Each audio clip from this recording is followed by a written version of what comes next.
बोलती पुस्तके. ज्यांना वाचनाचा नाद त्यांना बोलती पुस्तके घाली साद. आमचं चॅनल सबस्क्राईब करा आणि सबस्क्राईब करायला इतरांनाही सांगा. नमस्कार श्रोते मित्र हो. बोलती पुस्तके सादर करत आहे ज्येष्ठ लेखिका नीलम मानगावे लिखित कादंबरी सोन्या. प्रकरण 8. आत पळालेल्या मिनीला कधी एकदा आपल्या बाबांना भेटते असं झालं होतं. सोन्यानं सांगितलेली गोष्ट आपल्या बाबांना सांगण्यासाठी ती उतावीळ झाली होती. अगं पडशील, हळू. नाक शिंकरायला परसात आलेल्या तिच्या सुमा आत्यानं तिला हटकलं, पण थांबायला मिनीला वेळ नव्हता. आत्याशी काही न बोलताच ती आत पळाली. बाहेर सोप्यात आली.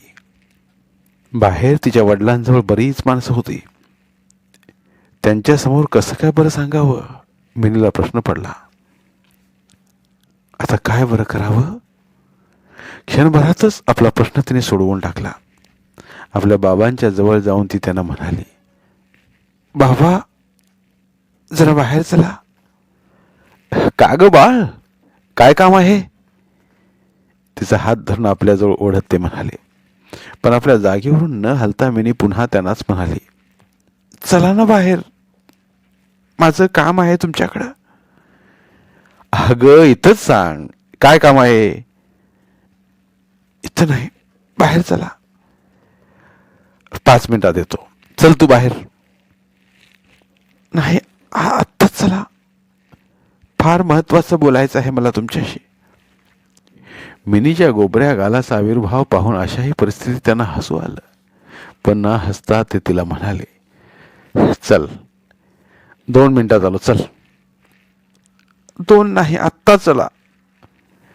जा बाबा, बघून ये जा, मिनीचे आजोबा म्हणाले. पोर घाबरली, बघ जा काय म्हणतीये ती. मिनीचे बाबा उठले तशी मिनी पुढे झाली. तिच्या पाठीमागून तेही चालू लागले. मिनीनं त्यांना परसातल्या पेरवाच्या झाडाखाली नेलं. पेरूच्या झाडाला टेकून ती थांबली तसे तिचे बाबा म्हणाले, हा सांग आता, काय सांगायचं आहे? सुरुवात कशी करायची हे न समजून मिनी गप्प बसली. तसे ते म्हणाले, घाबरू नको, सांग काय सांगायचं आहे ते. रागवणार तर नाही ना तुम्ही? नाही बेटा, नाही रागवणार. मिनीला आपल्याजवळ ओढून ते म्हणतात, बाबा. हा बोल. बाबा, आई वारली. होय बेटा, ती देवाघरी गेली. बाबा, बाबा. बोल बोल. बाबा, तुम्ही दुसरं लग्न करू नका. मिनीचे बाबा चमकलेच. मिनीनं आपल्याला असं का सांगावं, तिच्या डोक्यात असा विचार तरी का आला? ते बुचकळ्यात पडले.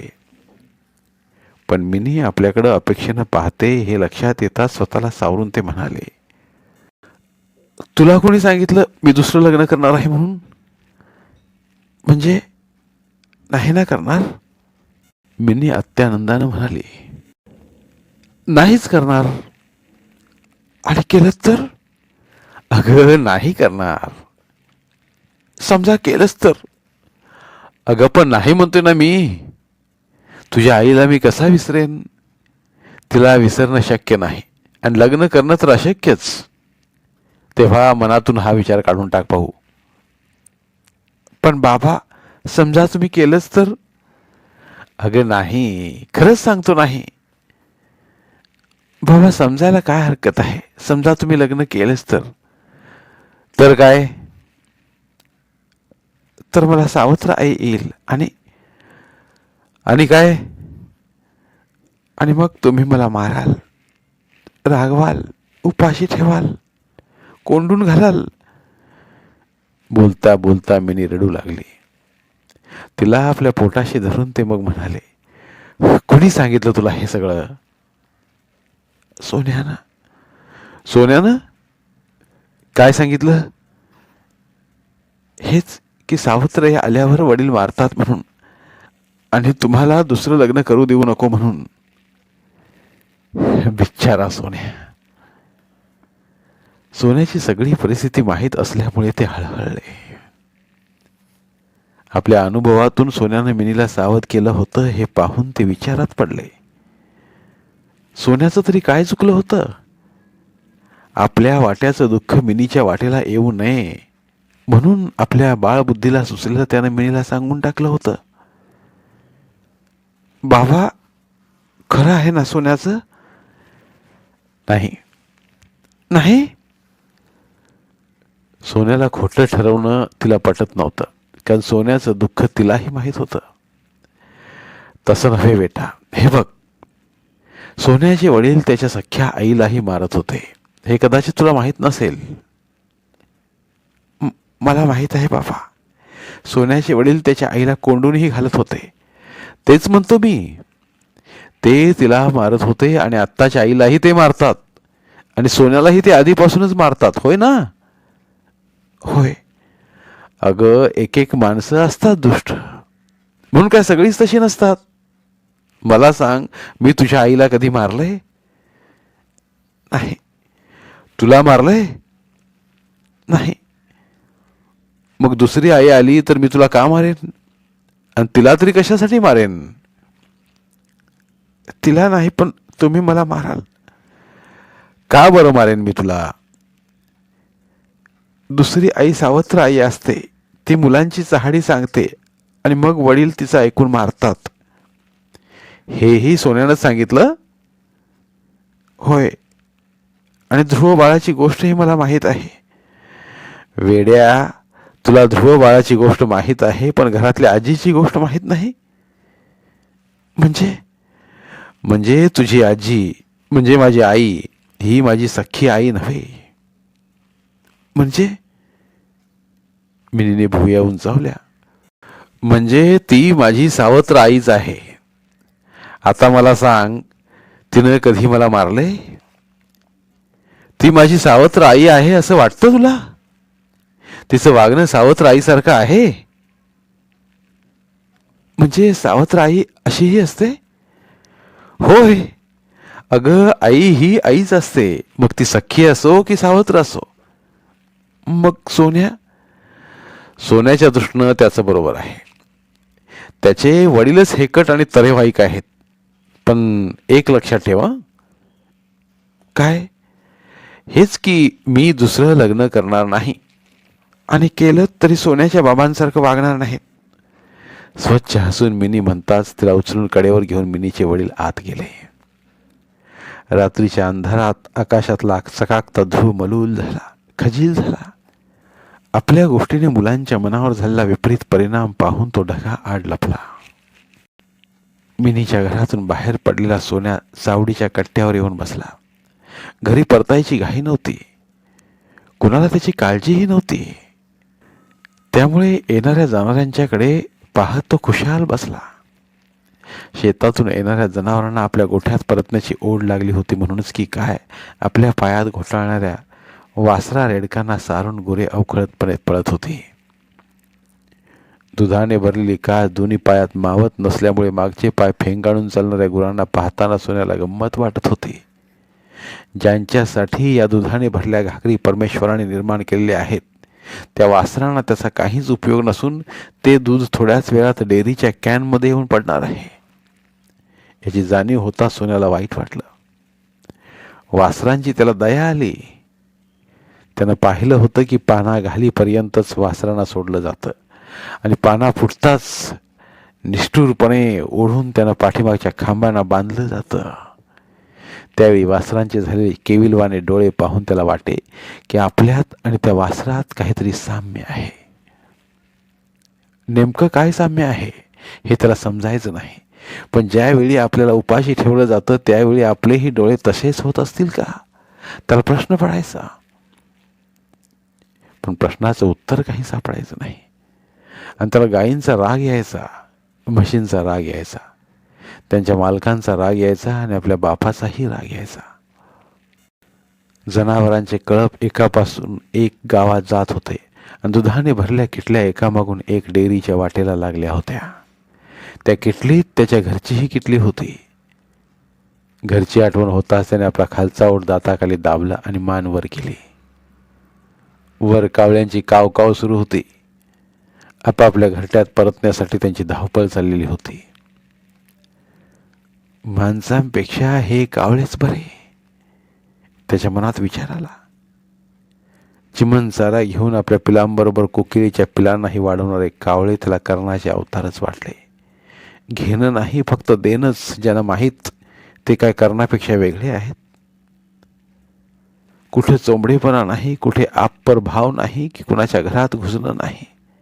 हा, टोची मारण्याची एक सवय असते त्यांना, पण टोची कोण मारत नाहीत.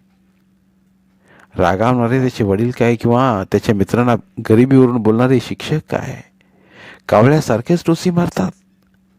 मग कावळ्यांना कशासाठी नावं ठेवायची?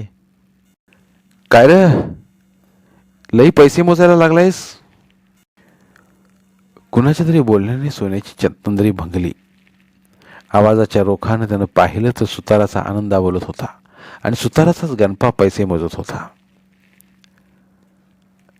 डेअरीतनं कर्ज काढलंय बाबा. कशासाठी? पुरीचं लगीन ठरवलंय. पैसे नको? पैशाशिवाय काय आहे बाबा? दोघं बोलत होते आणि सोन्याचे डोळे नोटावर अडकले होते. त्यांचे बोलणे त्याला ऐकूच येत नव्हते. पैसे मोजून ते नेहरू शर्टाच्या बाजूच्या खिशात ठेवून तो आनंदाने म्हणाला, काढ, चुना तंबाखू काढ जरा. आनंदाने तंबाखूची पुडी आणि चुन्याची डबी काढली. हातावर तंबाखू चुना मळण्यात ते रंगून गेले आणि लोंबणाऱ्या खिशावर सोन्याचे डोळे फिरू लागले. जवळचे पैसे संपल्याची जाणीव होताच त्याचे हात शिवशिवू लागले. तसा तो उठला. 2 पावले चालत आनंदाने गणपाजवळ आला आणि चक्कर आल्यासारखा भिलकांडत त्यांच्या अंगावर पडला. अरे अरे, कोण रे हो? सोन्या हो का करव्याचा? ह्याला काय झालं? डोळं पांढरे करून पडायला? ठेवला असेल बाण उपाशी.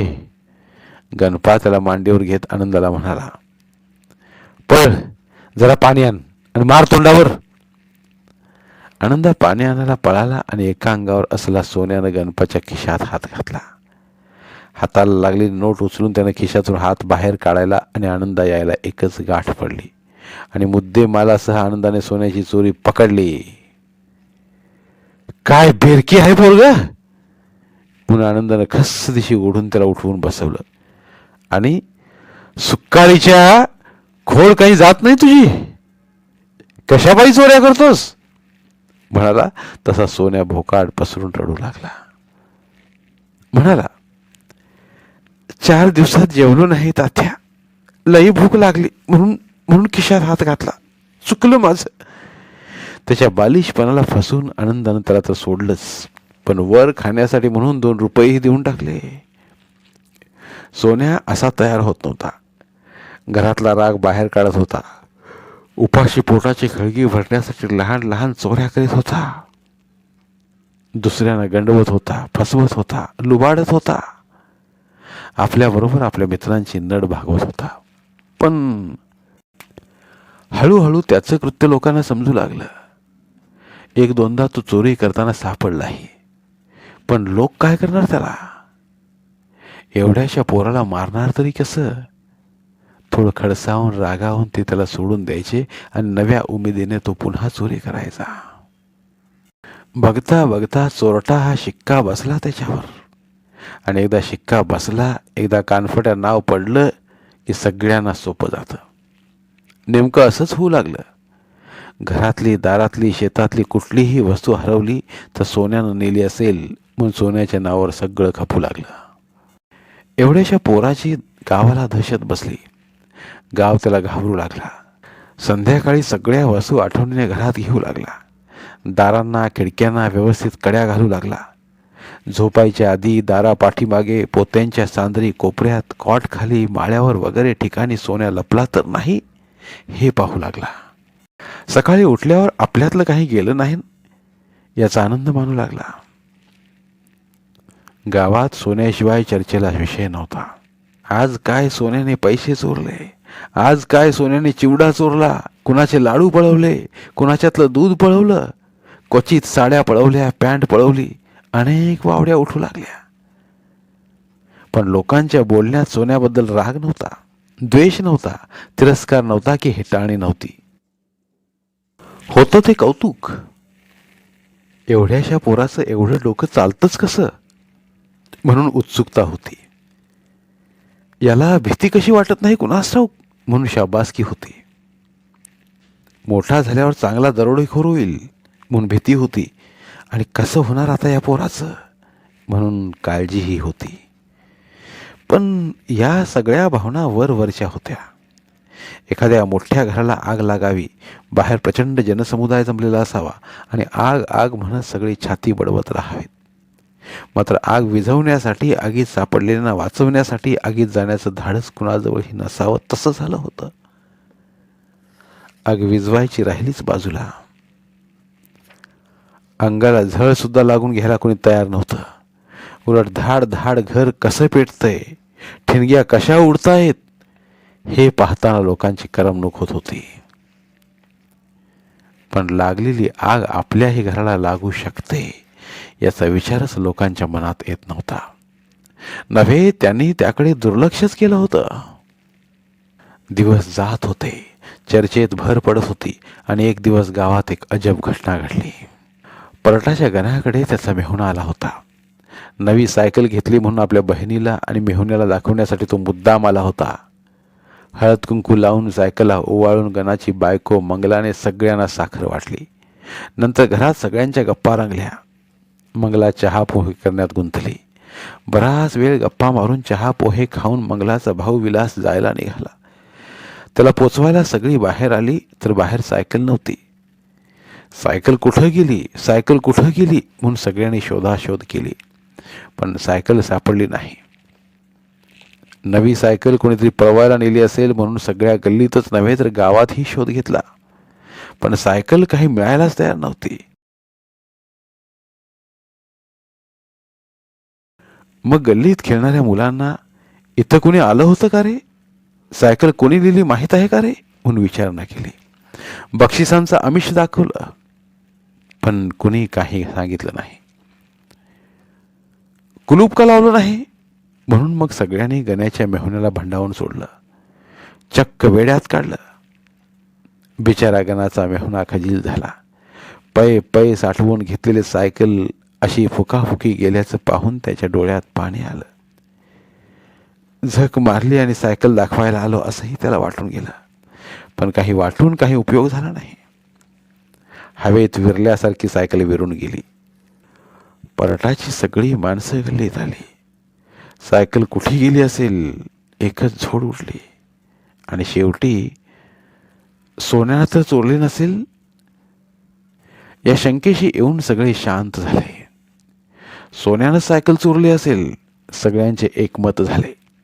नंतर त्यातल्या 10-12 लोकांनी सोन्याच्या घरावर मोर्चा नेला, तर सोन्या घरात नव्हता. सोन्या घरात नसल्याने शंकेचे रूपांतर खात्रीत झालं आणि सोन्याने सायकल चोरून नेली यावर सगळ्यांचं एकमत झालं. धन्यवाद. उर्वरित कादंबरी पुढील भागात.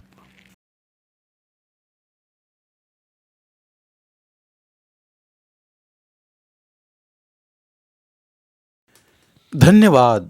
प्रिय श्रोते मित्र हो, आपल्यासाठी एक आवाहन. आमच्या चॅनलच्या प्लेलिस्ट विभागात तुमच्यासाठी शेकडो कादंबऱ्यांचे ऑडिओ बुक्स उपलब्ध आहेत. तिथे प्रत्येक कादंबरीचे सर्व भाग एकत्रित मिळतील. त्यामुळे सध्या सुरू असलेल्या क्रमशः कादंबरीच्या पुढील भागासाठी वाट पाहण्याची गरज नाही. तुमच्या वेळेनुसार तुम्ही संपूर्ण कादंबरी सलगपणे ऐकू शकतात आणि साहित्याचा आस्वाद घेऊ शकता. कृपया आमच्या चॅनलच्या होमपेजवर जाऊन प्लेलिस्ट चेक करा आणि तुमची आवडती कादंबरी निवडा. धन्यवाद.